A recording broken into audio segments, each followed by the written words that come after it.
This is Matrixlord 212, and I finally got Amazing Spider-Man 700.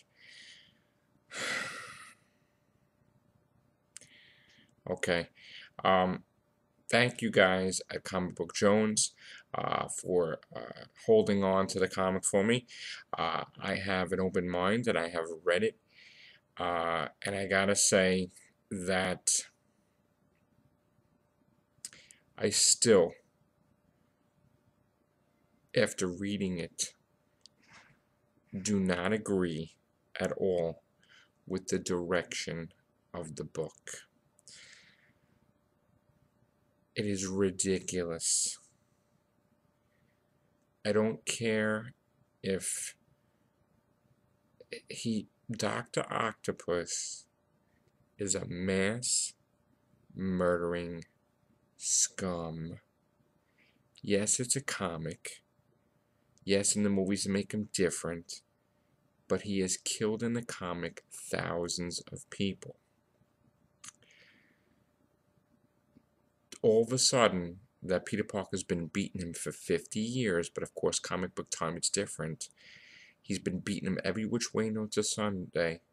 All of a sudden, out of the blue, Dr. Octopus is smarter than Peter Parker?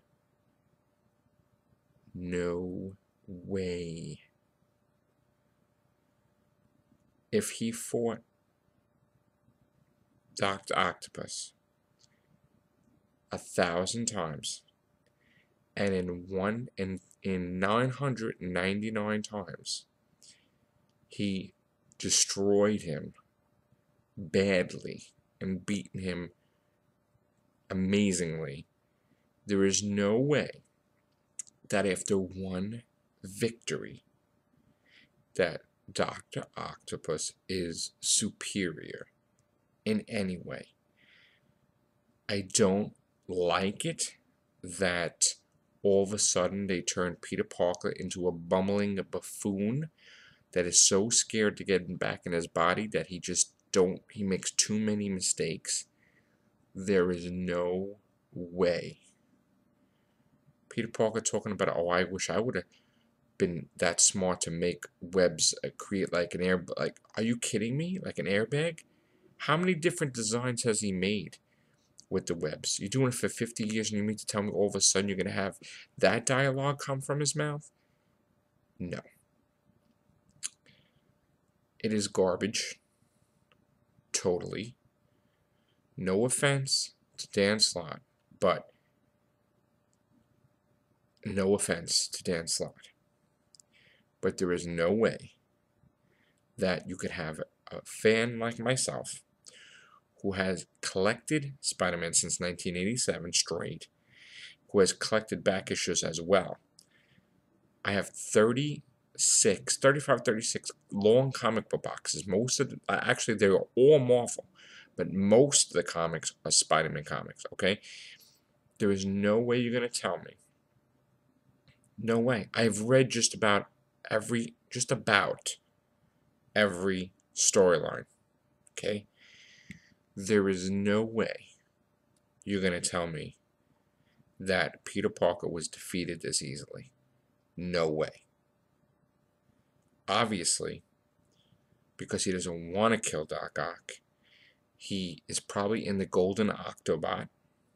He is probably teaming up with the Jackal to clone a body for Doc Ock. So that way, when they can switch, Doc Ock has a brand new, spanking 20-year-old body. Okay? And then he'll be in prison for the rest of his life. But another thing that makes no sense is that I don't know if it's the writers tend to just like not count issues that counted, because Peter Parker's like, well, I can't be called Spider-Man if I allow you to die, and after I allow you to die, then, I have to live with that for the rest of my life. What about Moreland in the Others storyline?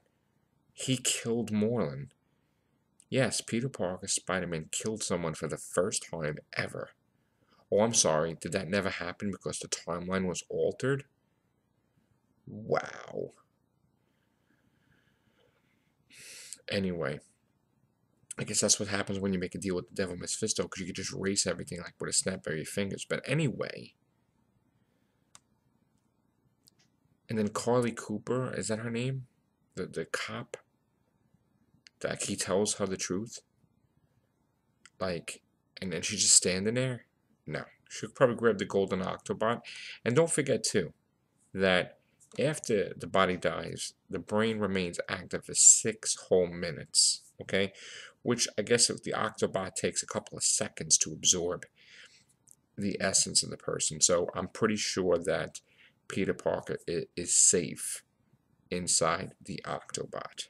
Yes, the golden octobot.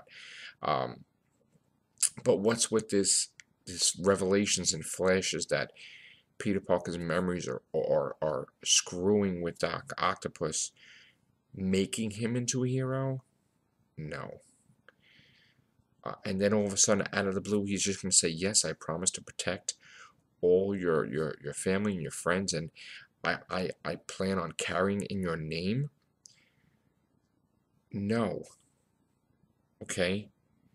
You have a character that's here's the thing.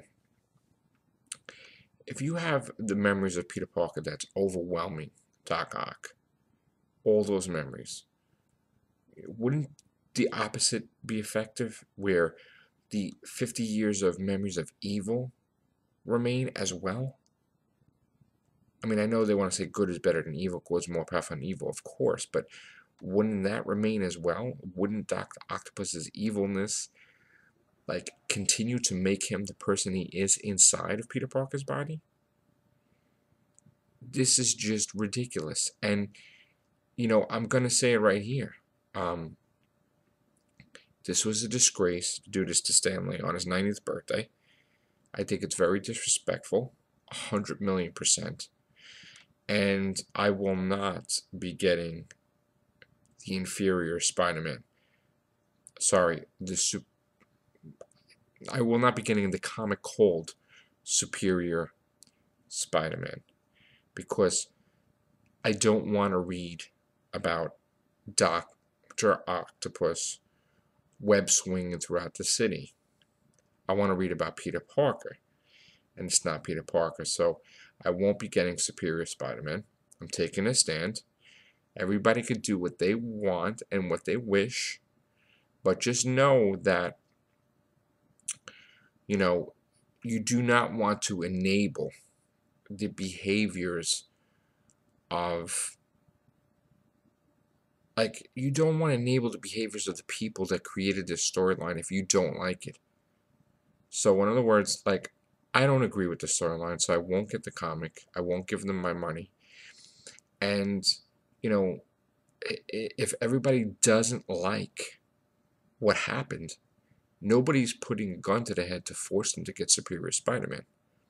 And if eventually, if it is, hypothetically speaking, that nobody buys Superior Spider-Man, then yes, Peter Parker will return very, very fast. Okay? So just keep that in mind. If you like Dr. Octopus as Spider-Man, then go get Superior Spider-Man. And if you don't, then do what you want. But this fan will not get Superior Spider-Man. But when Peter Parker does return, yes, I will get it. Even though I'm still not happy with this whole new timeline.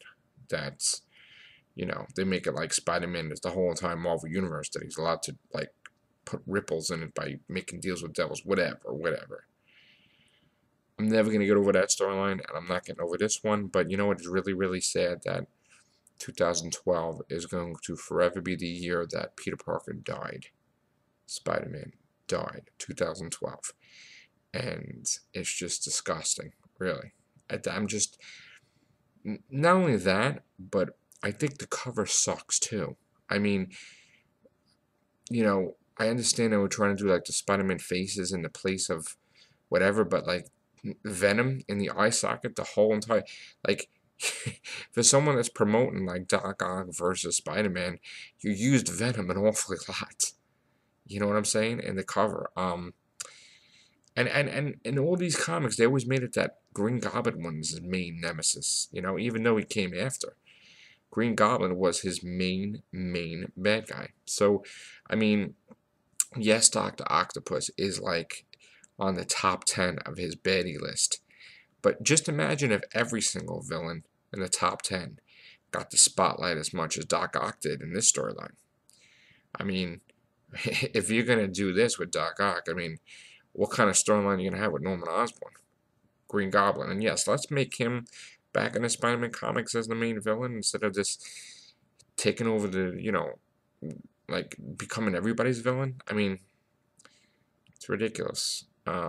So not happy at all with this storyline. And you know what even pisses me off even more? Is this whole garbage, like, scene where, like, Peter Parker's in heaven? Like, are you on crack? That is stupid and dumb and, like, it's just bold. Oh, God, I can't even, you don't even, I just, what a ridiculous thing. And then how could Dr. Octopus in Peter Parker's body, like, start reciting the same dream that he didn't even see? It's like, what the heck? Come on, man. You know what? Not for nothing, but do we have to bring Uncle Ben back every single time a traumatic experience happens? As like a flashback or a vision? I mean, for somebody that's like, they make it like Peter Parker's, you know, I mean, Peter Parker is supposed to be like goody-goody, but he made, like, why do you guys forget that he made a deal with the devil? Like, I mean, that is a disgusting choice. Like, in essence, you really have to think about it, that if they do a storyline connected to this where, like, you see Peter Parker in hell, in, like, Mephisto's realm, I wouldn't be surprised, because that's what you get when you deal with the devil and make a deal like that. You just got screwed out of your life, and you're in the body of one of your greatest villains, not the greatest, but one of your greatest, and that's what you get. Like, I mean, didn't they say Mephisto got the soul of his unborn child? And I mean, he erased something that God wanted, and the holy marriage of married to Mary Jane, 21 years, but comic book times a couple years. I mean, isn't that a sense of irony that, like, that's what you get? Just like Ghost Rider, like, you know, he made the deal, and then he got stuck with with his curse. So I mean, is this what I mean? That's the one thing. Like, you want to acknowledge every single storyline that's ever happened. You put all the issues in there, like every single cover amazing, and like that's all part of the history. But then you just forget when you want to forget certain storylines, and I don't think that's right. You know, Dan Slott, I don't think you should ignore the biggest mistake in Marvel Comics' history of making Peter Parker make a deal with the devil. In fact, I would even go as far as to fix it. Just that thing that Mary Jane whispered in Mephisto's ear, maybe something happens that like the bargain didn't go through, and the timeline will automatically be reversed back to the way it was, with the exception that, you know, I mean, I wouldn't know what they would do with all these comics after, but you know, just fix the damn thing. You know what? They shouldn't have made, like, Spider-Man's, like, timeline, change the whole entire Marvel Universe's timeline, and send ripples, and Doctor Strange losing his, you know, Sorcerer Supreme title and all that. So, like, please, you know what? I don't care how you fix it. Make Peter Parker alive, undo the whole damn thing, and yeah, it may piss off, like, Dan Slott and everything, but, you know, undo it. Or even Dan Slott, fix it. I mean, I'm sorry, dude. Like, no offense personally. Like, you know, I don't have any gripe with you, but I'm just a Spider-Man tried and true, and I just, you know, I hope you accept my apology, but I just do not accept this storyline. I just don't like it. Sorry. All right, so that's it. Matrixlord 212 hates Amazing Spider-Man 700. Take care. Bye for now.